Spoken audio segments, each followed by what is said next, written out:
दंडवतम गोविंद गुरु, बंदो अविजन सोए। पहले वहे प्रणाम तिन, नमो जोग हो। परम पिता परमात्मा पूर्ण ब्रह्म, सर्व सृष्टि रचनहार कबीर देव कबीर परमेश्वर जी की असीम रजा से आप चंद पुण्यात्माएं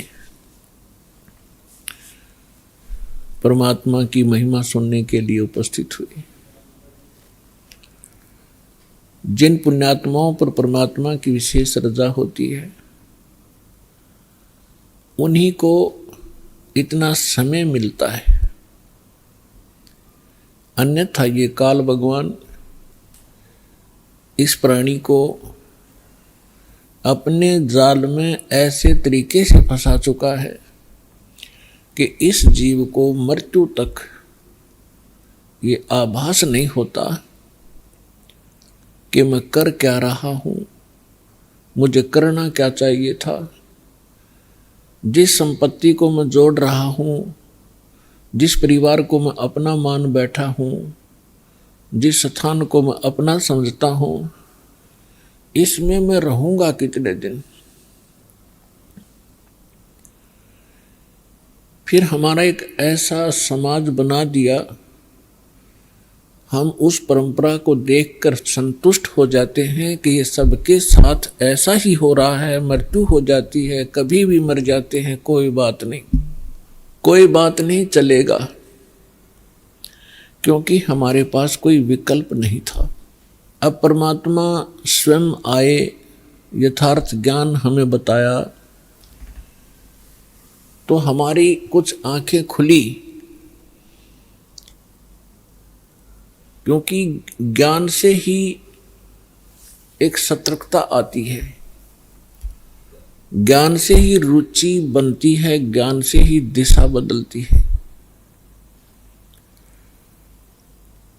और ज्ञान अधिकारी के मुख से उच्चरित होगा तो वो असर भी करता है। यहां पर लाखों की संख्या में ऐसे श्रद्धालु हैं जो शराब पीते थे, तमाकू सेवन करते थे, बीड़ी सिगरेट हुक्का के माध्यम से, और वो नहीं छोड़ पाते थे।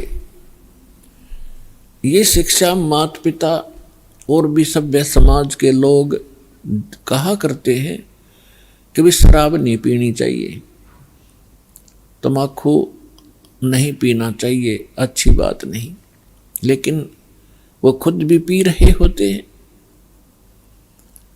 तो कहने का तात्पर्य है कि इस काल भगवान, ये काल भगवान, ये ब्रह्म ज्योत स्वरूपी निरंजन, जिसको ऋषि महर्षि ब्रह्म कहा करते थे, और वो ब्रह्म साधना करके अपने आप को सबसे सुपीरियर माना करते थे, इसने इस जीव को ऐसे ढंग से फंसा दिया और ये विकार ज्यादा करवाता है। इसने अपना एक मन एलिमेंट छोड़ दिया आत्मा के साथ में। आत्मा को आवश्यकता है परमात्मा की, परमात्मा की महिमा की, परमात्मा के गुणगान हो, इसको उसकी आवश्यकता है। और ये मन इसके ऊपर प्रधान बना दिया, इसको डरा धमका के रखता है, भयभीत रखता है और विकारों की तरफ घसीट ले जाता है। विचार करने की बात है, तमाकू कोई पीने की चीज है?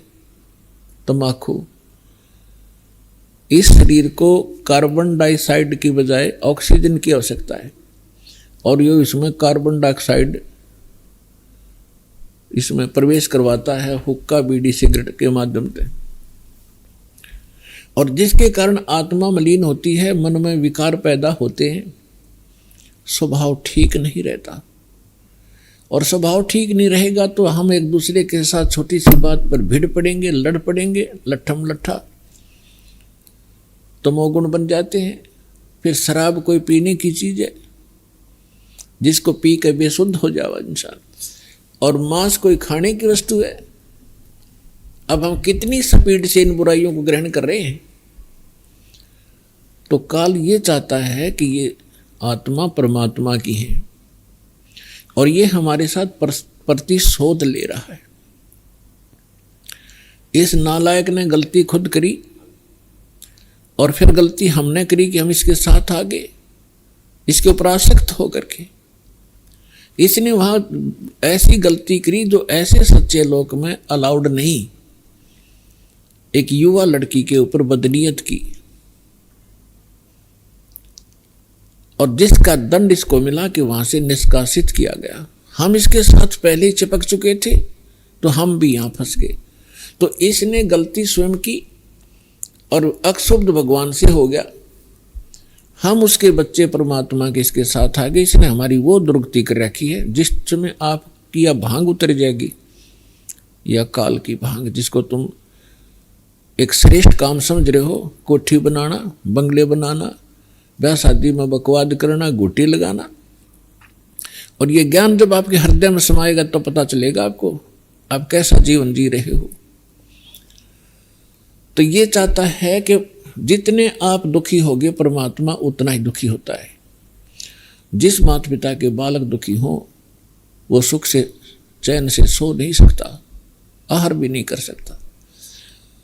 और उस परमात्मा के आप बच्चे हो, इसने क्या हालत कर रखी आपकी। किसी का कैंसर होगी, किसी का टांग टूट गई, किसी का आंख फूट गई, किसी को कोड लगा है, कोई वैसे मानसिक परेशानियां। फिर बाकी बच्चे हैं बकवादों पर लगा दिए, घुट्टी डालो, फिल्म देख लो, मांस खा लो, नरे कर्म बिगड़वाता आपके। और फिर इसने कहा है कि जैसे कोई कर्म करेगा मैं तो भगवान वैसा ही फल देता हूं। और इस मन एलिमेंट को छोड़ रखा है, सारी बकवाद करवाता है। और ये मन इतना पावरफुल है, ये समझ लो ये ज्योत निरंजन ही है। और ये ब्रह्मा विष्णु महेश के भी वश नहीं। तो जीव की औकात आपकी। तो जब हम समर्थ की शरण में आते हैं फिर इसका प्रभाव हमसे हट जाता है और परमात्मा की भक्ति करने से आत्मा में शक्ति आती है।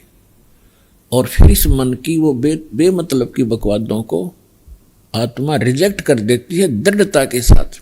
पहले ये दृढ़ता के साथ रिजेक्ट नहीं कर पाती क्योंकि इसको कोई सहारा नहीं मिलता।